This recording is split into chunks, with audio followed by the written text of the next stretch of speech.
मित्रों, एक बार भगवान शिव कैलाश पर्वत पर बैठे थे तो माता पार्वती कहती हैं, प्रभु आज मुझे कोई ऐसी कहानी सुनाओ जिससे मुझे कुछ ज्ञान की बातें प्राप्त हों। तो भगवान शिव कहते हैं, पार्वती ठीक है, आज मैं तुम्हें एक ऐसी कहानी सुनाता हूँ जिस कहानी को सुनने के बाद में तुम्हें दो ज्ञान की बातें प्राप्त होंगी।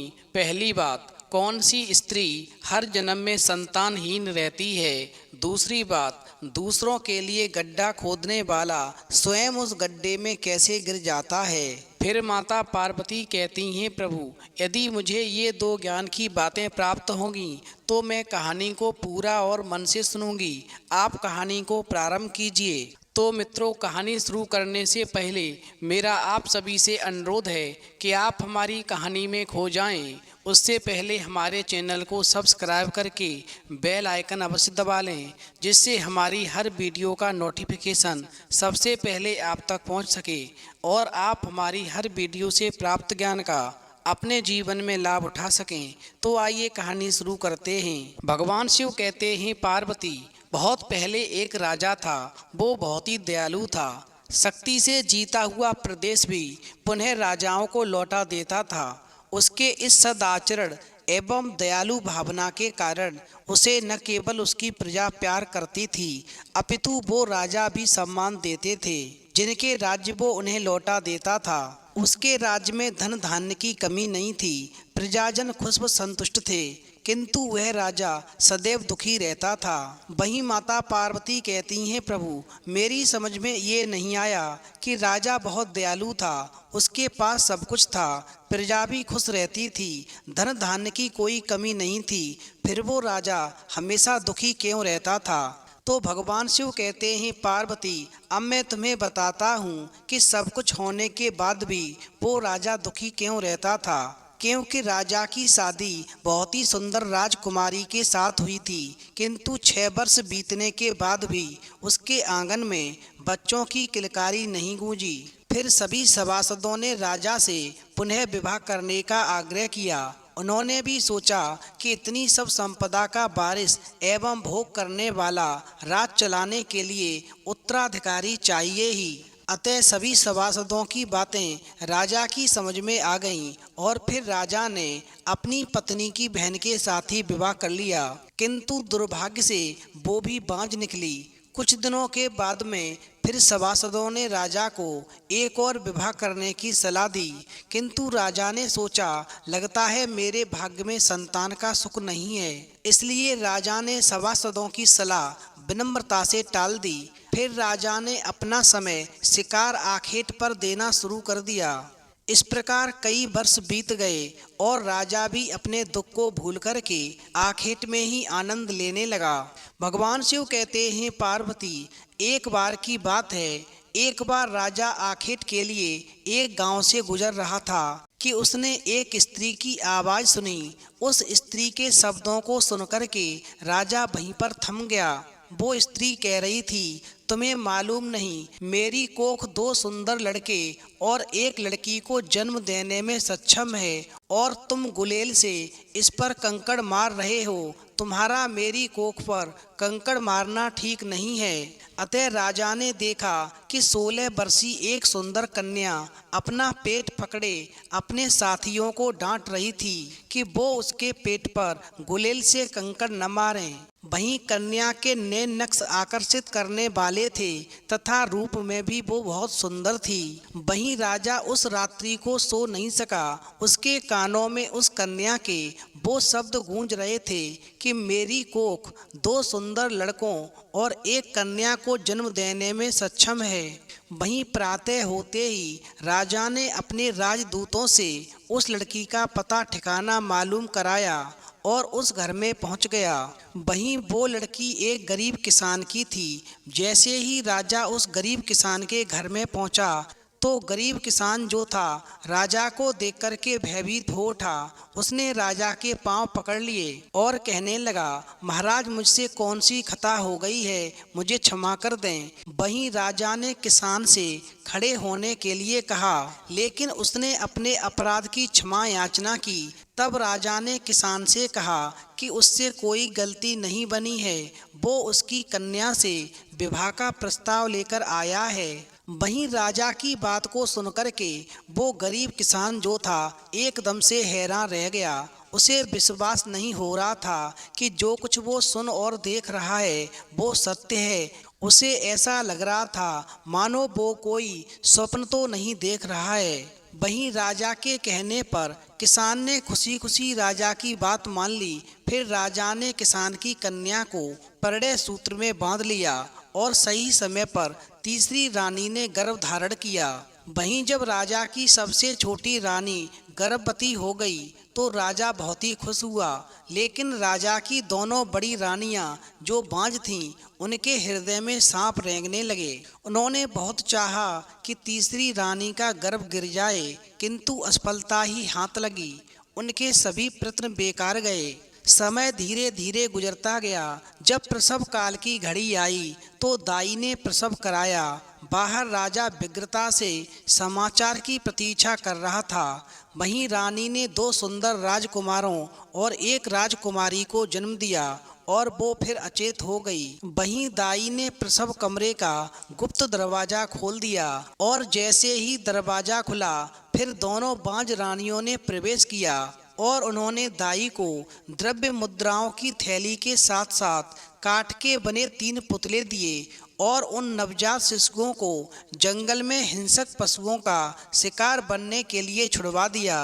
वहीं दाई ने लोभ में आकर के और राजा की दोनों बड़ी बांझ रानियों से सोने की मुद्राएं लेकर के छोटी रानी के दोनों लड़के और एक कन्या को एक बक्से में बंद कर दिया और घोषणा करवा दी कि रानी ने काठ के 2 लड़के और एक लड़की को जन्म दिया है। वहीं दाई की बातों को जब राजा ने सुना तो उसे विश्वास नहीं हुआ, किंतु राज ज्योतिषी ने कहा, महाराज जब अशुभ घड़ी आती है तो ऐसा ही होता है और ये सबसे छोटी रानी तथा उसके काठ के बच्चे इस राज्य के लिए अशुभ हैं। भगवान शिव कहते हैं, पार्वती वो दाई और ज्योतिषी जो थे दोनों ही राजा की बड़ी बांझ रानियों ने पैसों के लालच में दे लिए थे। वहीं जब रानी होश में आई और उसने सुना कि उसने काठ के बच्चों को जन्म दिया है तो वो अविश्वास से भर उठी, किंतु उसकी सुनने वाला कोई नहीं था। वहीं राजा ने क्रोध में आकर के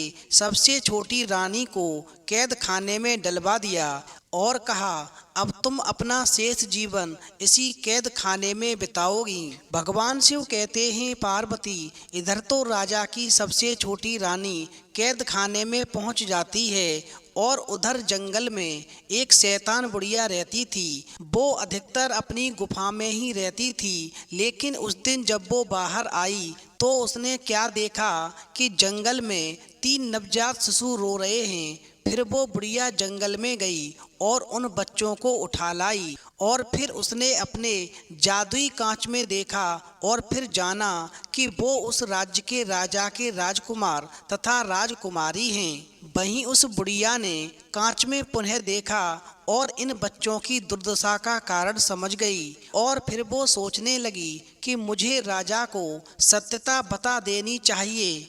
फिर उसने उन बांझ रानियों के बारे में सोचा जो इन बच्चों को जीवित नहीं देखना चाहती थीं।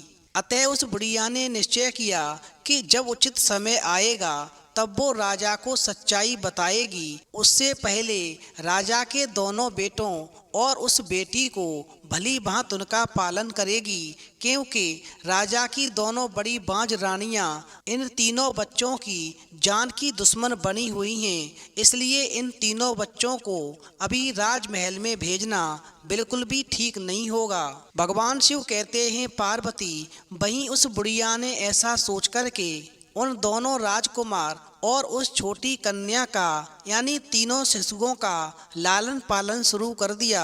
वहीं राजकुमार तथा राजकुमारी जब 5 वर्ष के हो गए फिर एक दिन वो जंगल में नदी के किनारे खेल रहे थे कि उन्होंने किसी के आने की आहट सुनी। और फिर वो क्या देखते हैं कि एक आदमी घोड़े पर सवार होकर के उनकी तरफ आ रहा था। वो राजा था। उन्होंने इस प्रकार किसी भी इंसान को अपने समीप से आते नहीं देखा था। अतः वो तीनों बच्चे डर गए और अपनी गुफा में भाग गए। वहीं राजा ने जंगल में इससे पहले कभी इतने सुंदर बालक नहीं देखे थे। तीनों बच्चों के चेहरों में सौम्यता थी। उनमें से 2 लड़के और 1 लड़की थी। फिर तो तीनों बच्चों को देख कर के राजा के मन में उथल पुथल मच गई, किंतु वो बालक वहां से भाग गए, क्योंकि उससे पहले उन्होंने किसी भी ऐसे इंसान को पास से नहीं देखा था। वहीं जब वो तीनों बालक भाग कर के गुफा में गए तो बुढ़िया को जब बालकों ने भागकर आने का कारण बताया तो बुढ़िया ने अपने जादुई कांच से जान लिया कि राजा ने इन राजकुमारों को देख लिया है।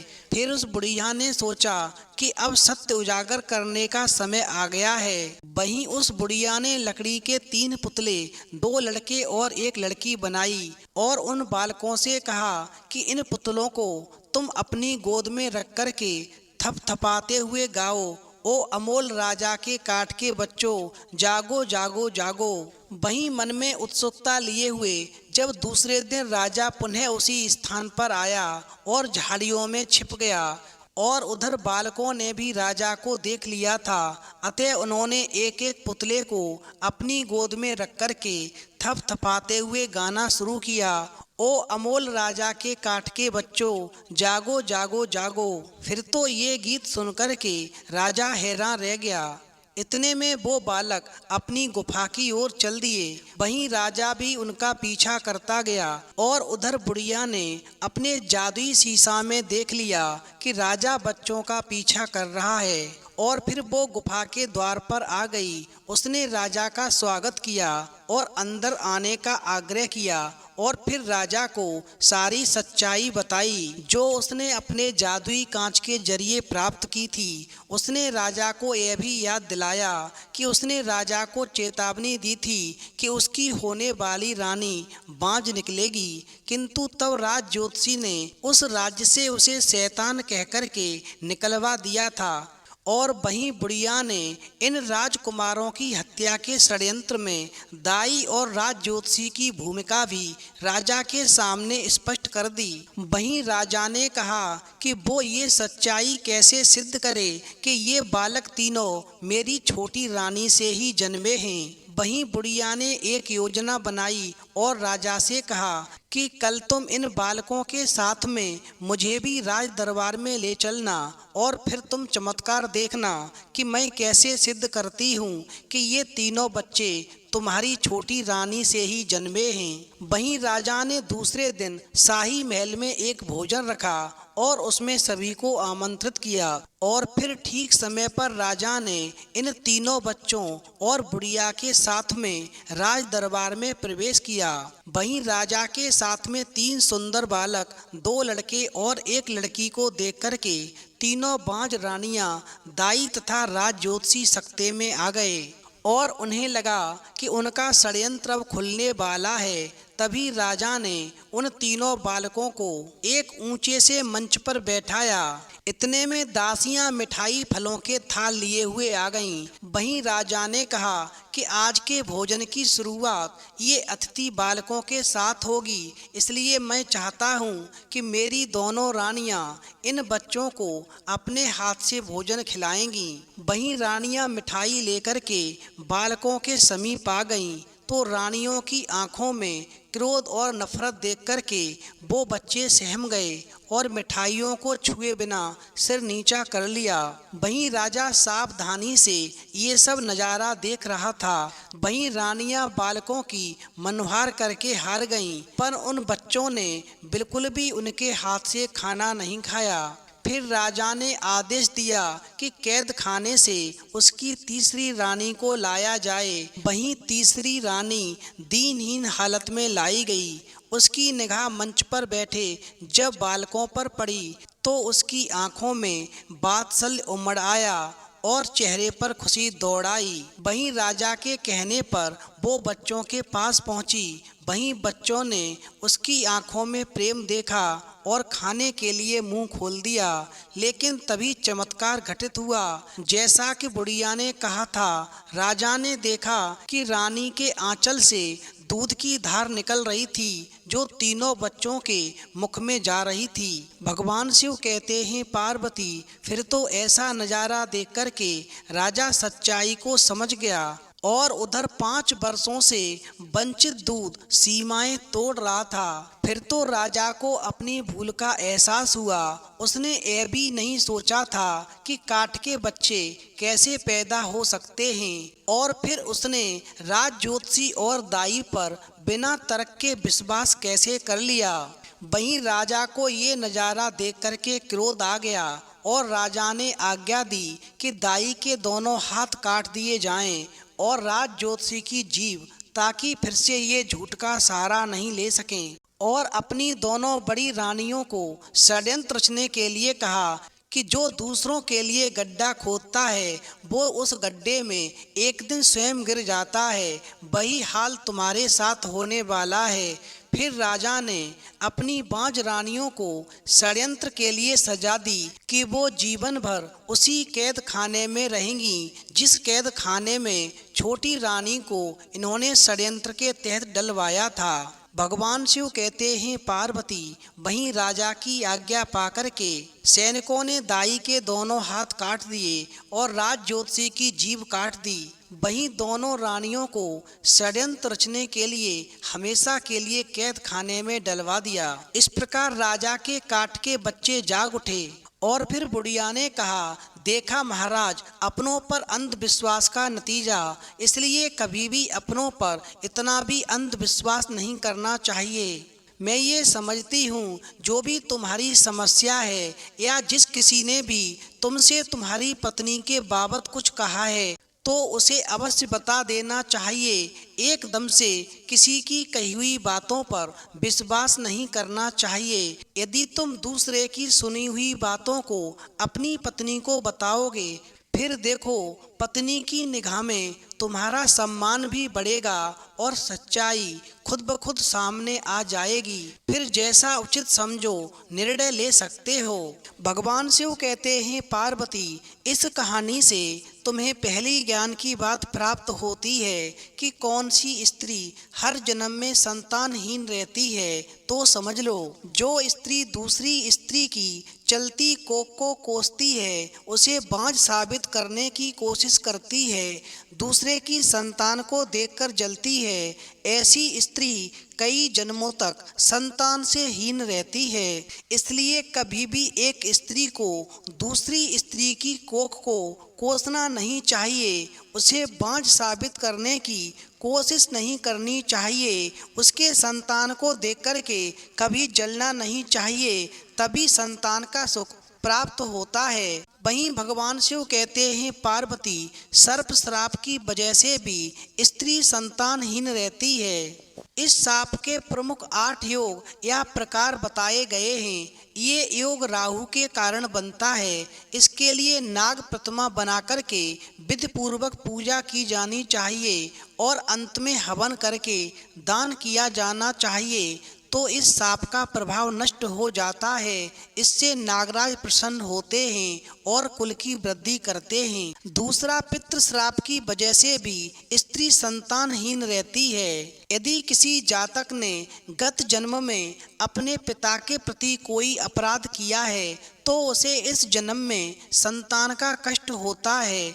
ये कुल मिलाकर 11 योग या दोष हैं। ये दोष या योग सूर्य से संबंधित हैं। इसके अलावा अष्टम स्थान में राहु या अष्टमेश राहु से पापाक्रांत हो तो इसको पितृदोष या पितर श्राप भी कहा जाता है। इसके उपाय हेतु पितृ श्राद्ध करना चाहिए। नंबर 3, मातृ श्राप। इस श्राप की वजह से भी स्त्री संतानहीन रहती है। इसके अनुसार पंचमेश और चंद्रमा के संबंधों पर आधारित ये योग बनता है। मंगल, शनि और राहु से बनने वाले ये कुल 13 प्रकार के योग हैं। गत जन्म में किसी जातक ने यदि माता को किसी भी प्रकार से कष्ट दिया है तो ये योग बनता है।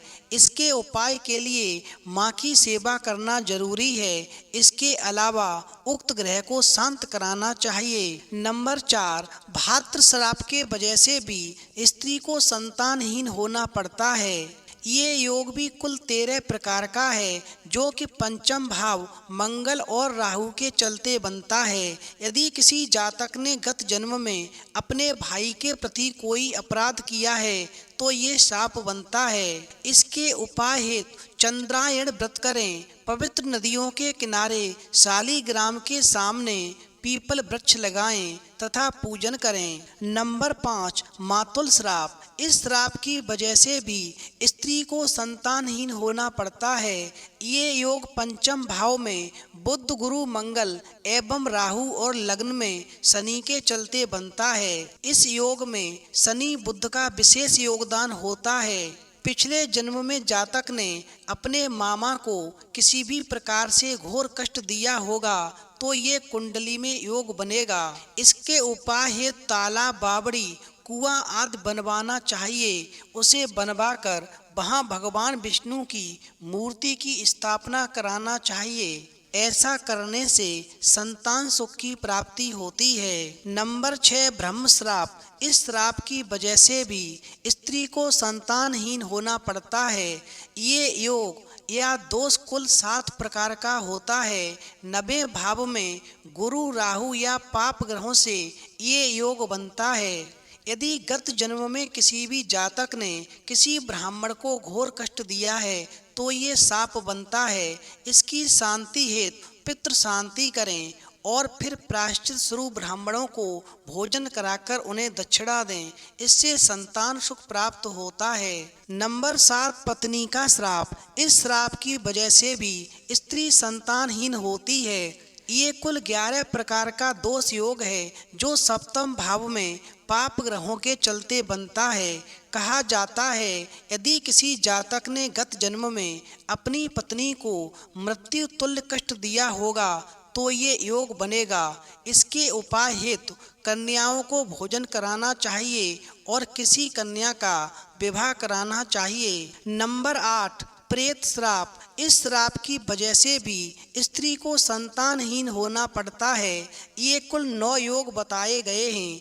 खासकर ये दोष सूर्य और 90 भाव से संबंधित है। जो जातक अपने पितरों का श्राद्ध नहीं करता है वो अगले जन्म में निसंतान हो जाता है। इसलिए इस दोष की निवृत्ति के लिए हमेशा पितृ श्राद्ध करना चाहिए। अंत में भगवान शिव कहते हैं, पार्वती जो भी इस कहानी में प्राप्त बातों को अपने जीवन में उतारेगा उसे संतान के सुख की प्राप्ति निश्चित होगी। वहीं अंत में भगवान शिव कहते हैं, पार्वती इस कहानी से दूसरी ज्ञान की बात प्राप्त होती है कि दूसरों के लिए गड्ढा खोदने वाला स्वयं उस गड्ढे में गिर जाता है। तो समझ लो, जिस प्रकार रानी की दोनों बड़ी रानियों ने सबसे छोटी रानी के बच्चों को काठ के बच्चों से बदल दिया और राजा द्वारा उसे कैद खाने में डलवा दिया और सुखपूर्वक रहने लगी, वहीं दूसरों के साथ बुरा करने वाले का ईश्वर बुरा कर देता है।